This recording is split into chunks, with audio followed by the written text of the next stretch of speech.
오늘의 말씀은 신명기 22장 1절부터 30절까지 말씀입니다.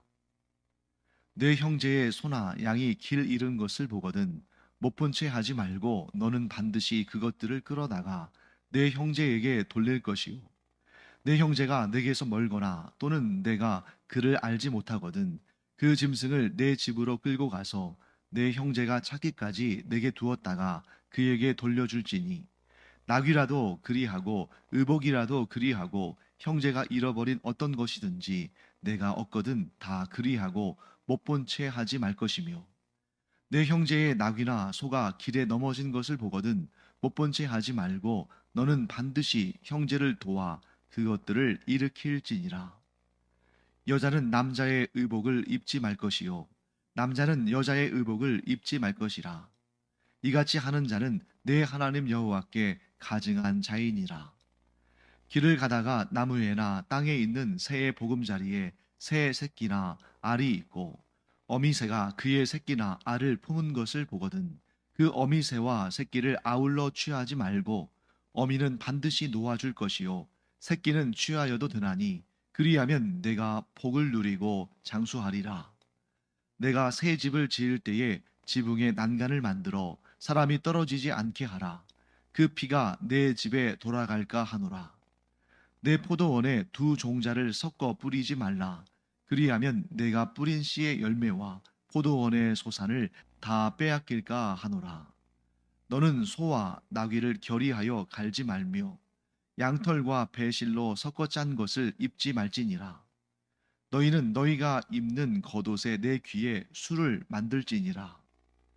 누구든지 아내를 맞이하여 그에게 들어간 후에 그를 미워하여 비방거리를 만들어 그에게 누명을 씌워 이르되 내가 이 여자를 맞이하였더니 그와 동침할 때에 그가 처녀임을 보지 못하였노라 하면 그 처녀의 부모가 그 처녀의 처녀인 표를 얻어가지고 그 성문 장로들에게로 가서 처녀의 아버지가 장로들에게 말하기를 내 딸을 이 사람에게 아내로 주었더니 그가 미워하여 비방거리를 만들어 말하기를 내가 내 딸에게서 처녀임을 보지 못하였노라 하나 보라 내 딸의 처녀의 표적이 이것이라 하고 그 부모가 그 자리 옷을 그 성읍 장로들 앞에 펼 것이요 그 성읍 장로들은 그 사람을 잡아 때리고 이스라엘 처녀에게 누명을 씌움으로 말미암아 그에게서 은 100세겔을 벌금으로 받아 여자의 아버지에게 주고 그 여자는 그 남자가 평생에 버릴 수 없는 아내가 되게 하려니와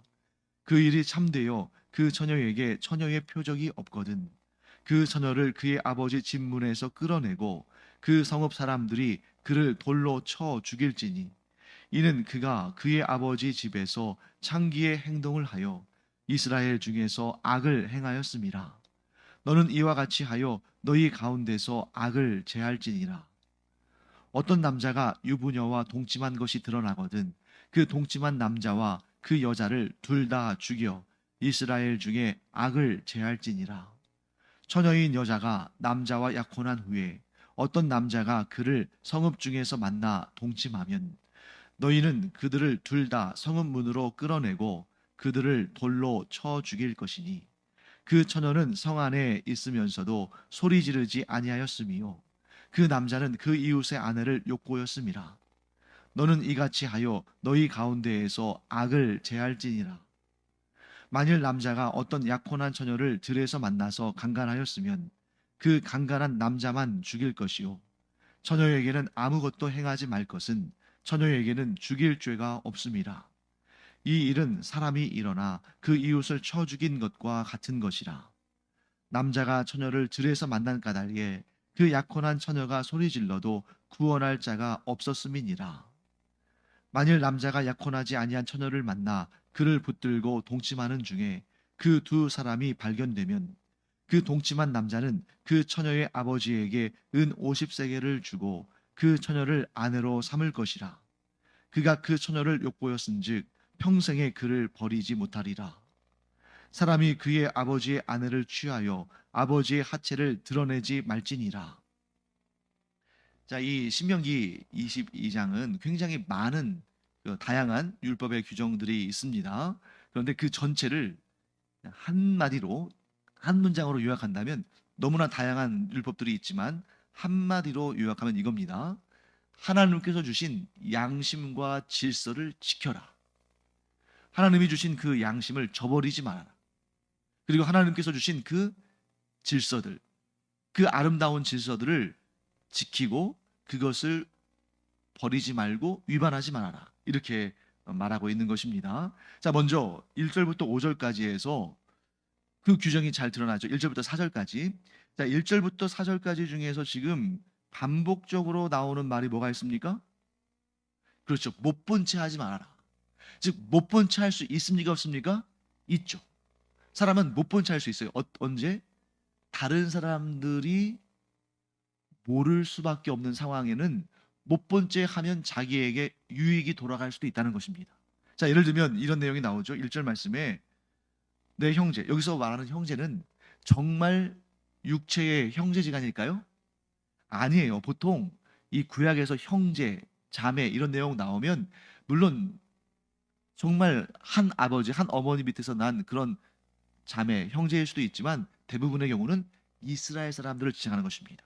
즉 너의 동족 이스라엘 사람의 소와 양이 있는데 그것이 길을 잃었다면, 자, 이 당시는 목축을 하던 사람들이니까 오늘날처럼 뭐 울타리를 해놓고 그 안에서만 기르는 것이 아니라 여기저기 다니면서 풀을 먹이지 않습니까? 그러다 보면 좀 한두 마리 정도는 그렇게 길을 잃고 헤맬 수가 있죠. 그럴 때 그러한, 즉 너의 소유가 아닌 다른 이스라엘 사람의 소나 양이 길을 잃은 것을 보면 어떻게 하라고요? 못 본 채 하지 말고 그것을 끌어다가 그 형제에게 가져다 줘라. 그러면 지금 자기도 일이 많은데 그 이웃의 소나 양의 길을 잃었을 때 그것을 데려다가 그 소유주에게, 그 주인에게 주는 것은 자기에게는 손해입니까? 손해가 아닙니까? 손해죠. 시간적으로도 그렇고 또 가지도 않아야 될 길을, 또 어떤 경우는 뭐 하루 길을 가야 할 수도 있잖아요. 손해입니다. 그래서 두 번째 2절 같은 경우는 더 손해예요.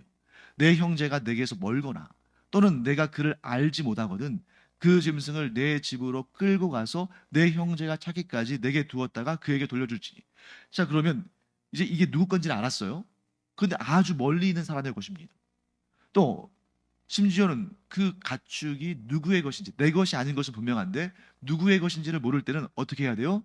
집으로 끌고 가서 자기 집에 두었다가 그 형제가 찾아오면 돌려줘라 이겁니다. 그러면 이 가축들을 집으로 끌고 가는데 이 가축들을 그냥 쫄쫄 굶길까요? 아니죠. 자, 그 가축들에게 먹이를 줘야죠. 또 물도 마시게 해야죠. 그러니까 상대적으로 이게 많은 뭐랄까 손해가 된다는 거예요. 그런데 그 대가를 구하지 말고 그냥 줘라. 자, 왜 이렇게 해야 됩니까? 내 자신의 권리와 재산뿐만 아니라 이웃의 권리와 재산도 지켜주는 것이 바로 하나님의 뜻이다. 내 것이 소중한 만큼 다른 이의 것도 소중한 것을 알아야 한다. 이게 바로 별거 아닌 것처럼 보일지 모르지만 이게 바로 이스라엘이라는 이 공동체를 지켜주는 그러한 이 울타리가 되는 거죠. 자, 이런 일종의 사회보장제도라고 할 수 있습니다. 오늘날처럼 이렇게 법적으로 또는 뭐 경제적으로 사회보장제도가 잘 되어 있는 것은 아니지만 누군가가 위기에 처하면 나서서 도와주고, 누군가가 좀 부족한 점이 있고 또 좀 어려운 처지에 처하면 그를 나몰라라 하지 않고 못 본 채 하지 않고 내 일처럼 생각하고 돕는 것, 이것이 바로 하나님의 백성들이 가져야 할 마음 자세다 하는 것을 보여주는 것입니다. 자, 그 다음에 이제 5절부터 12절까지는 아주 다양한 규정들이 나와요. 그런데 이 각각의 규정들을 한마디로 요약하면 뭐냐면 하나님께서 세우신 질서가 있는데 그 질서가 때로는 왜 이런 질서를 두셨는가 이해가 안 되거나 또는 뭐 이럴 필요는 없지 않은가 하는 별로 이렇게 유용하지 않다고 여겨지는 것이라 할지라도 하나님께서 세우신 질서가 소중한 것임을 알고 그것을 지켜내라 하는 것입니다. 자, 먼저 5절 말씀 볼까요? 자, 여자는 남자의 의복을 입지 말 것이며 남자는 여자의 의복을 입지 말 것이라. 자, 무슨 얘기입니까? 하나님께서 세우신, 자, 이게 지금 단지 옷의 문제만이 아니잖아요. 하나님께서 세우신 그 성별의 질서를 지켜내라. 그런데 요즘에 보면 여러분 뭐 처음에는 뭐 한 개인의 일탈, 개인의 취향 이런 식으로 이렇게 그냥 때로는 별로 관심 없이 못 본 채 하며 그냥 넘어갔는데 그러다 보니까 어느 날 아주 대놓고 남자가 여자 옷을 입고 여자가 남자 옷을 입고 심지어는 옷도 안 입고 그렇게 해서 막 퍼레이드를 하고 막 그러면서 오히려 경찰이나 뭐 이런 사람들이 자신들을 또 에스코트하고 자신들을 보호해줘야 한다고 하고 그래서 어느덧 막 이게 그 주객이 전도되고 도둑이 이제 보따리 내놓으라고 하는 식으로 그렇게 되어지는 처음에 막지 않았을 때에 이러한 문제가 생기는 것들을 보게 되는 거죠. 그러니까 이 율법이 규정하는 것입니다. 자, 여자와 남자는 하나님께서 각각의 질서를, 각각의 특징을, 각각의 그런 특성을 두셨기 때문에 그 질서를 지켜라 하고 말씀하시는 것입니다. 자, 그다음에 6절 말씀 볼까요? 길을 가다가 나무에나 땅에 있는 새의 보금자리가 있는데 둥지가 있는데 새 새끼나 알이 있고 어미새가 그의 새끼나 알을 품은 것을 보거든 그 어미새와 새끼를 아울러 취하지 말아라. 자, 이와 비슷한 규정은 그 염소 새끼를 염소 그 어미와 같이 잡아서는 안 되고 또 염소 새끼를 그 어미의 젖으로 삶아서는 안 되고 이런 규정들이 있습니다. 자, 무엇입니까? 사람에게만 인권이 있는 것이 아니라 짐승에게도 그 짐승권이라는 게 있는 거죠. 그러니까 어미와 새끼를 함께 취하지 말아라. 자, 그런데 그 다음 보세요. 7절 말씀. 그러면 어미와 새끼가 있을 때에 어느 것을 취해야 되느냐? 자, 보통은 사람들이 이렇게 생각할지 모르겠어요. 자, 예를 들면 타이타닉 같은 그런 영화를 보면 그 배가 침몰할 때에 구조선을 내리고 누구를 먼저 태웁니까? 저 여자와 아이들을 먼저 태우잖아요. 그러면 그런 식으로 본다면 여기에서 그 둥지에 어미새와 새끼가 있는데 일단 뭐 그냥 둘 다 살려주면 좋겠지만 그것도 뭐 새도 육지 짐승들도 하나님께서 먹을 수 있도록 허용해 주셨으니까 노아의 그 홍수 이후에 그러면 이제 이걸 잡아서 먹게 되거나 혹은 팔게 될 때 새끼를 놓아주고 어미를 잡으면 돼요, 안 돼요? 안 된다는 거예요. 우리 생각에는 새끼가 불쌍하니까 새끼를 살려주고 어미는 또 꽤 오래 살았으니까 어미를 잡아가려고 하는데 그렇게 되면 어미도 죽고 새끼도 죽는다. 그렇죠? 어미가 지금 이 새끼를 돌봐야 되고 또 어미가 이 알을 품어야 되는데 그 알이 그 새끼가 불쌍하다고 어미를 취해가면 어미도 죽고 그 새끼와 알도 결국엔 죽는 것입니다. 자, 그런데 여기 7절에 뭐라고 되어 있습니까? 그래서 하나님께서 어미는 반드시 놓아줄 것이요 새끼는 취하여도 되나니. 어떤 의미가 있어요? 하나님의 뜻은 생명을 보존하는 데 있다. 자, 어미새를 살려주면 어떻게 되겠어요? 그 어미새가 또 알을 낳고 또 부화시키고 또 새끼를 키우고 하겠죠. 그러면 이 어미새를 통해서 계속해서 생명이 유지가 되는데 그 알이 그 새끼가 불쌍하다고 알과 새끼를 그냥 살려두고 놔두면 그들은 스스로 생명을 유지할 수 없기 때문에 결국에는 그 생명이 그 새의 종류가 멸절할 수도 있는 멸망할 수도 있는 그런 상황에 처하는 것입니다. 그래서 하나님의 뜻은 무엇입니까? 이 규정에 담겨 있는 하나님의 뜻은 생명을 보존하라. 생명을 보존하는 일에 힘을 써라. 사람뿐만 아니라 짐승들도 생명을 보존하라. 그래서 여러분 노아의 홍수 때도 이 율법이 나오기 전 아닙니까? 그때도 하나님께서 이 모든 동물들을 방주에 들이실 때에 암수 한 쌍씩 들으셨죠. 그런데 거기에서 정결한 짐승들은 암수 7쌍씩 들어오게 하셨습니다. 자, 암수 7쌍씩 들어왔으면 그들이 더 많이 이렇게 좀 숫자가 불어나겠죠. 새끼를 낳고 했을 테니까. 왜 암수 7쌍씩 하나님께서 그 방주 안으로 들어오게 하셨습니까? 하나님께 드리는 제물은 항상 정결한 짐승 가운데 드렸거든요. 그렇게 해서 하나님께 드리는 그런 제물로 드리다 보면 예를 들어서 한 쌍만 있으면 어떻게 되겠어요? 멸종되지 않겠습니까? 그래서 7쌍을 드려서 하나님께 제물을 드려도 계속 이 정결한 짐승들은 그 숫자가 불어나도록 하신 거예요. 자, 그 다음에 8절 말씀 볼까요? 내가 새 집을 지을 때에 즉 건축을 할 때에 지붕에 난간을 만들어 사람이 떨어지지 않게 하라. 집에 난간을 만드는 게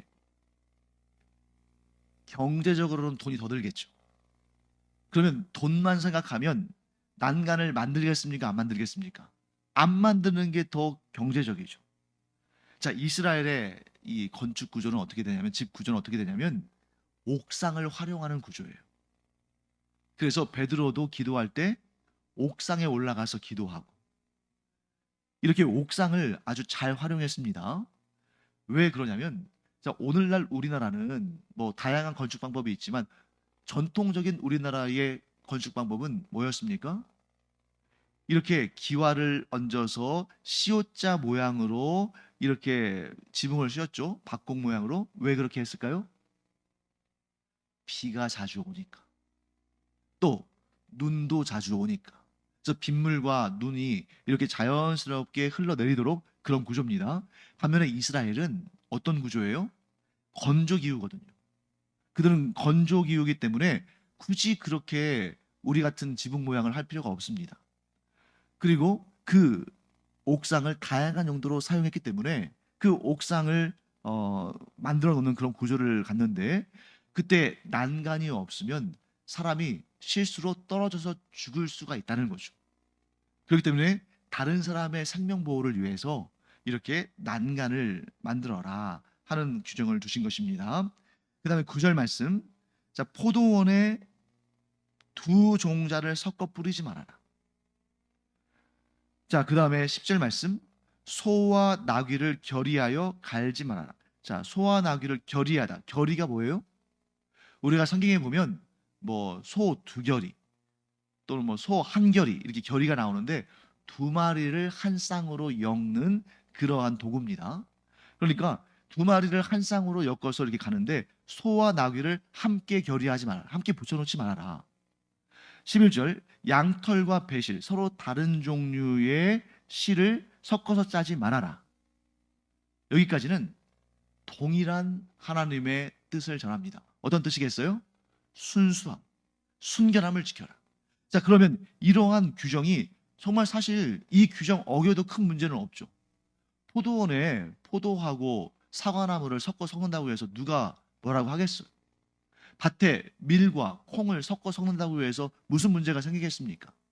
그런데 이런 어떻게 보면 너무나 일상적이고 사소한 일에서조차도 순수함과 순결함을 지켜야 되는 이유는 궁극적으로 하나님과 우상을 겸하여 섬기지 않는 영적인 순결함을 항상 염두에 두라는 거예요. 그런 관점에서 12절도 나옵니다. 우리 12절 함께 읽어볼까요? 너희는 너희가 입는 겉옷에 내 귀에 술을 만들지니라. 자, 겉옷에 내 귀라는 것은 뭐냐면, 자, 우리 겉옷이 약간 그 망토 같고 또 약간 그 좀 뭐랄까 이렇게 좀 이불 비슷한 것을 이렇게 뒤집어 쓰는 거죠. 그러다 보니까 그 내 귀퉁이가 나와요.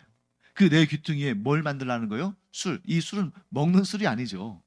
마치 뭐가 같냐면, 우리 그 예전에 우리 어린이부에서 그 치어리딩 율동한 적이 있었잖아요. 그때 손에 들고 이렇게 하는 걸 뭐라고 부릅니까?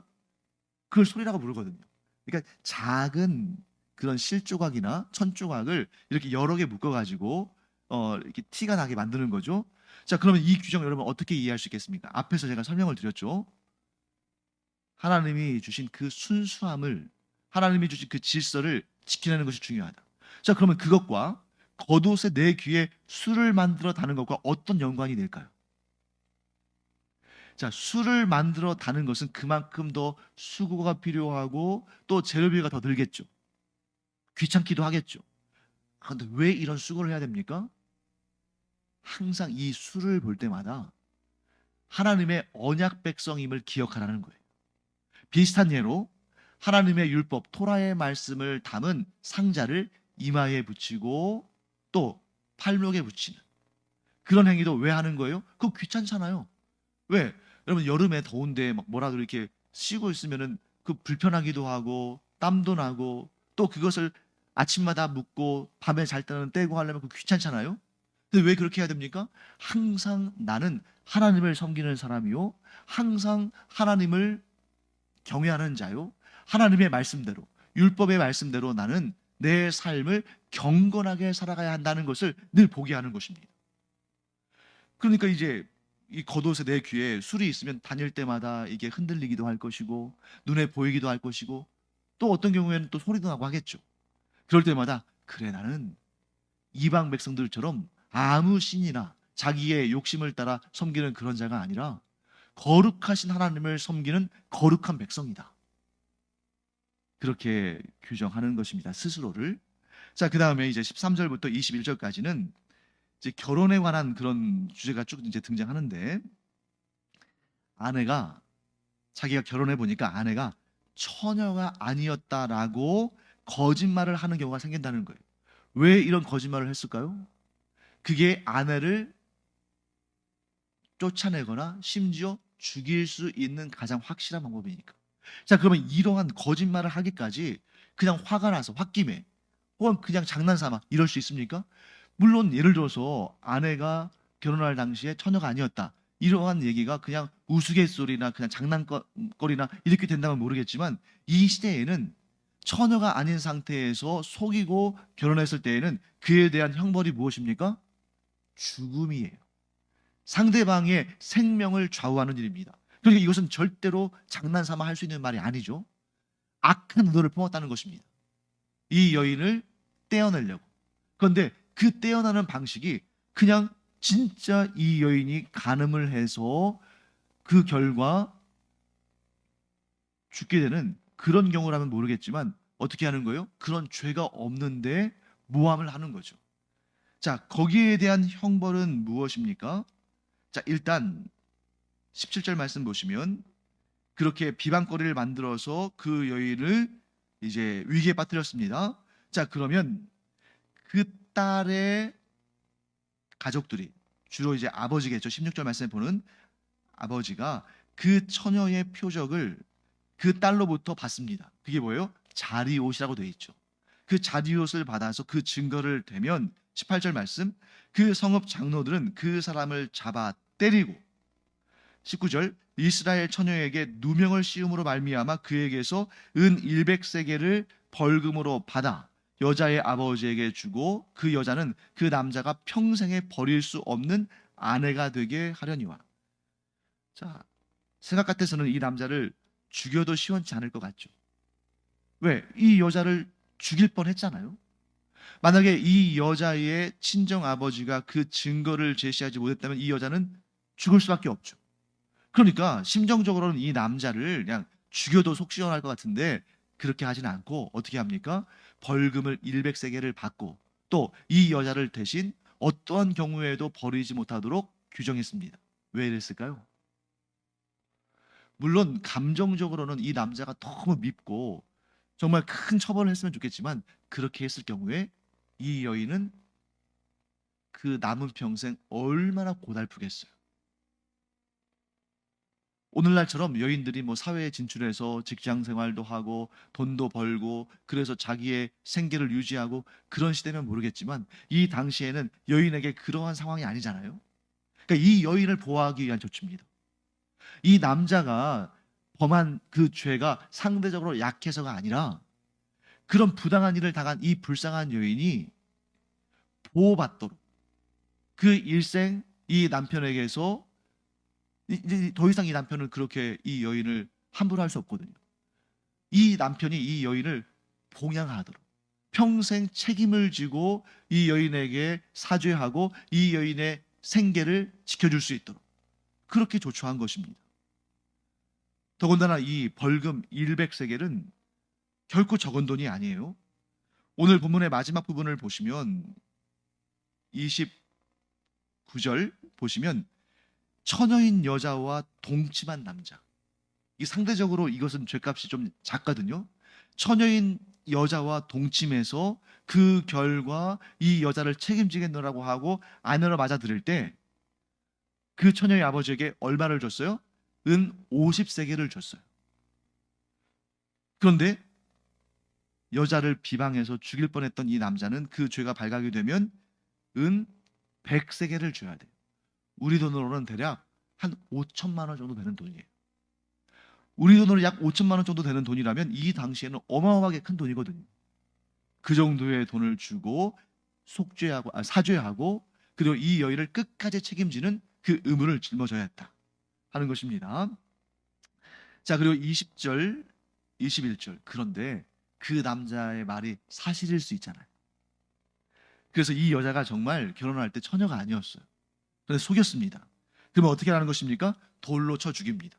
왜 그러느냐? 이것은 이 여인의 죄도 문제지만 이것이 이스라엘 사회에 아주 안 좋은 영향을 미쳐서 이것이 이 이스라엘 사회에 유행하고, 그래서 이스라엘에 전반적으로 하나님의 뜻을 거역하는 일들이 퍼지게 될, 마치 누룩처럼 퍼지게 될 위험성이 있기 때문에 일벌백계하는 그런 일이 있는 것입니다.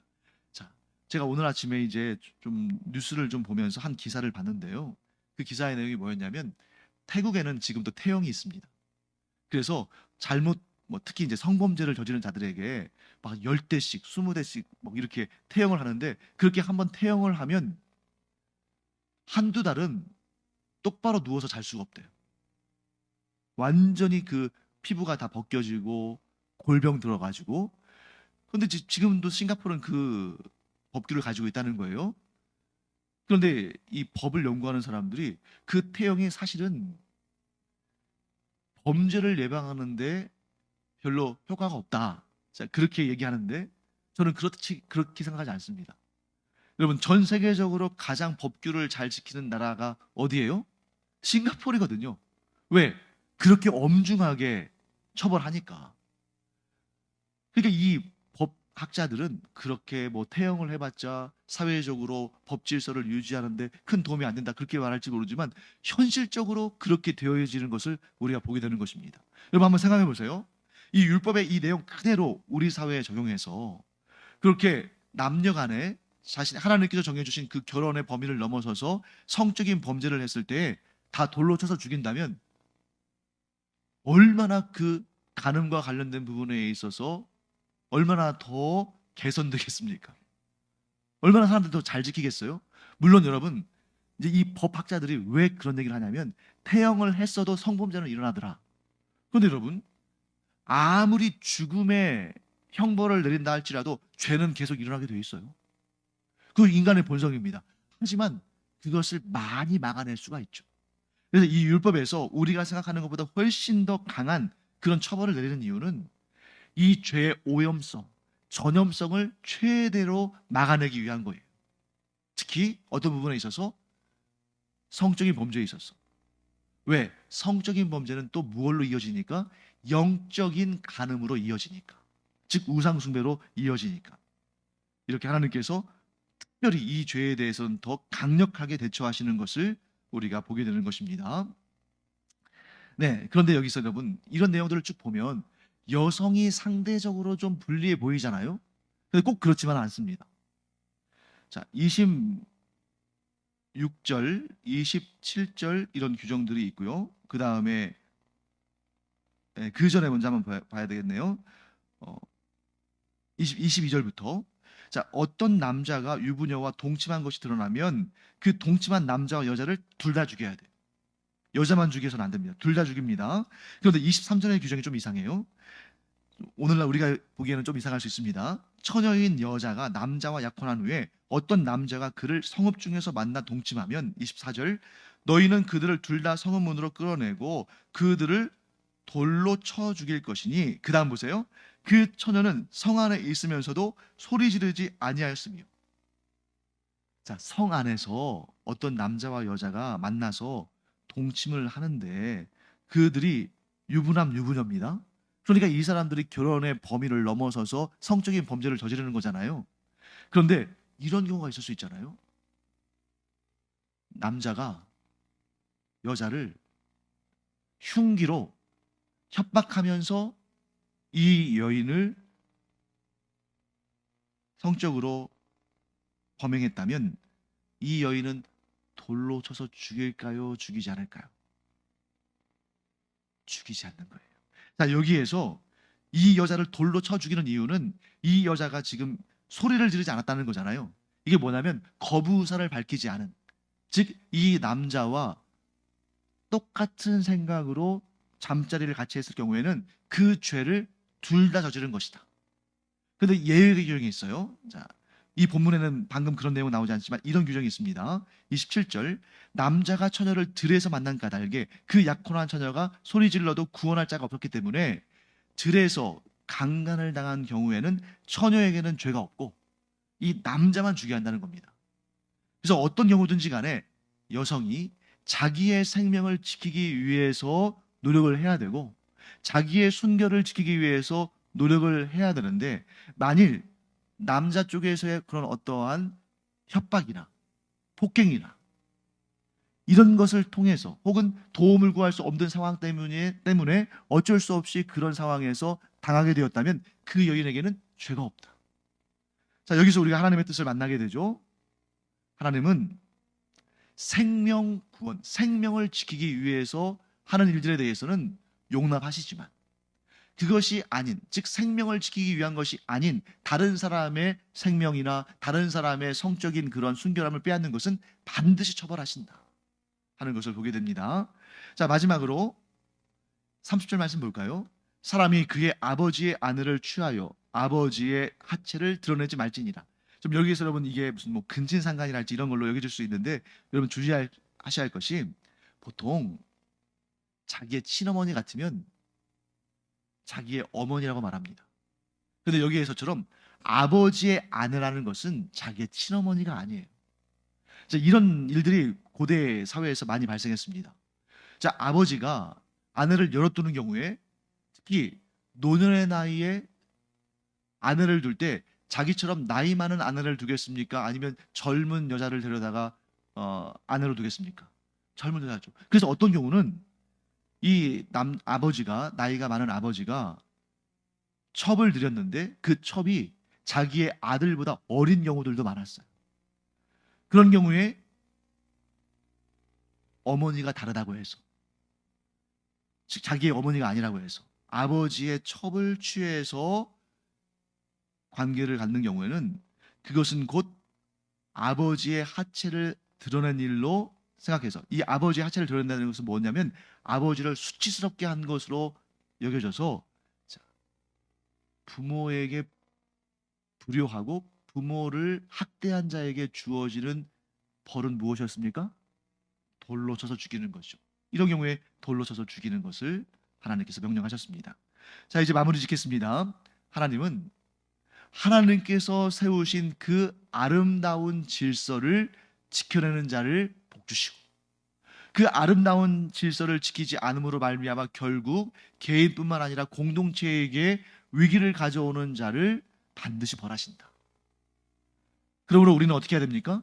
하나님께서 질서 지으신 그 아름다운 것들을 지켜내는 그 수고와 노력을 함으로 하나님께 칭찬받고 하나님께 상받고 복받는 그런 우리가 되기를 간절히 축원합니다. 기도하겠습니다. 하나님, 저희가 하나님께서 주신 그 말씀들, 하나님께서 주신 그 계명들, 때로는 다 이해하지 못한다 할지라도 그것을 지키는 것이 곧 가장 좋은 것이고 가장 복된 것임을 알므로 저희의 삶에서 하나님이 질서 지으신 모든 것들을 잘 지켜내는 그런 복된 주의 종들 되게 하여 주시옵소서. 감사드리며 예수님의 이름으로 축복하며 기도합니다. 아멘.